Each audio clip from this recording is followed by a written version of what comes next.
Assalamualaikum warahmatullahi wabarakatuh. Apa kabar anak-anak? Semoga kita semua dalam keadaan sehat walafiat dan tetap dalam lindungan Allah Subhanahu wa taala. Bertemu lagi kita pada pelajaran bahasa Indonesia dalam materi struktur sistematika, kaidah kebahasaan, teks laporan percobaan. Teks laporan percobaan disusun berdasarkan hasil penelitian atau percobaan.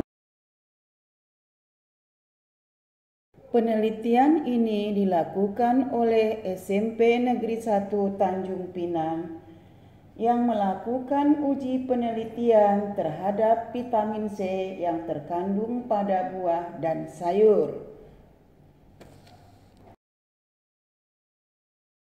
Setelah melakukan sebuah percobaan, maka hasil yang diperoleh disusunlah sebuah laporan yang disebut dengan teks laporan percobaan.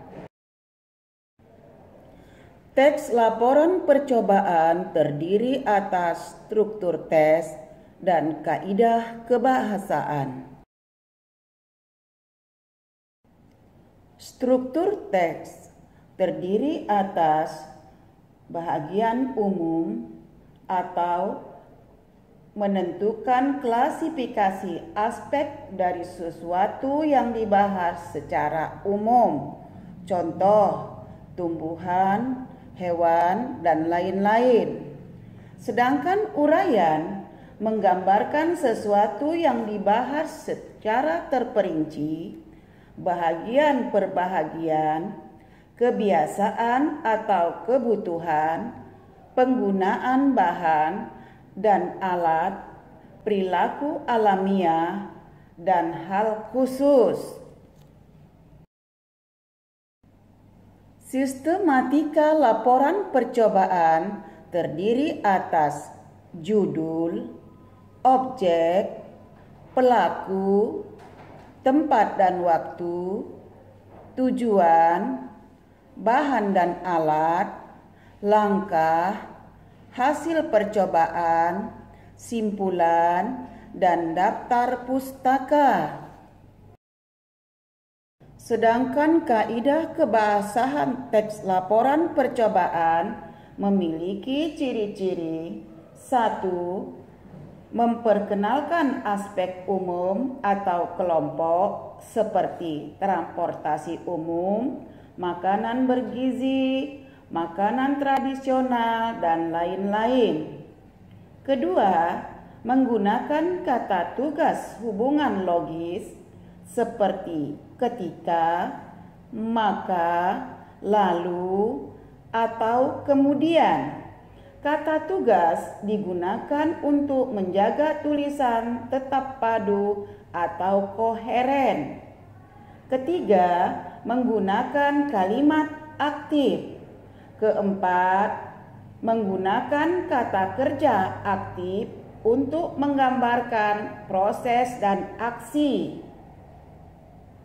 Kelima, menggunakan kata serapan atau istilah khusus sesuai bidang ilmu yang berkaitan dengan objek yang diamati. Keenam, tidak ada urutan waktu, yang ada urutan kegiatan. Ketujuh, menggunakan kata benda atau frase benda dibandingkan kata ganti orang. 8. Biasanya disertai dengan foto, diagram, atau tabel untuk memperkuat hasil penelitian. Dari hasil tersebut dapat kita simpulkan bahwa teks laporan memiliki struktur teks dan kaidah kebahasaan. Jika kita membuat sebuah teks laporan, harus mengacu kepada struktur dan kaidah kebahasaannya. Jika tidak dilakukan, maka teks percobaan kita tidak dapat menghasilkan sebuah tulisan yang baik. Saya kira hari ini demikian yang dapat saya sampaikan. Belajar di rumah, tetap menjaga kesehatan dan kebersihan, dan kita akan bertemu lagi dalam pertemuan yang akan datang. Saya sudahi dengan wabillahi taufik wal hidayah. Wassalamualaikum warahmatullahi wabarakatuh.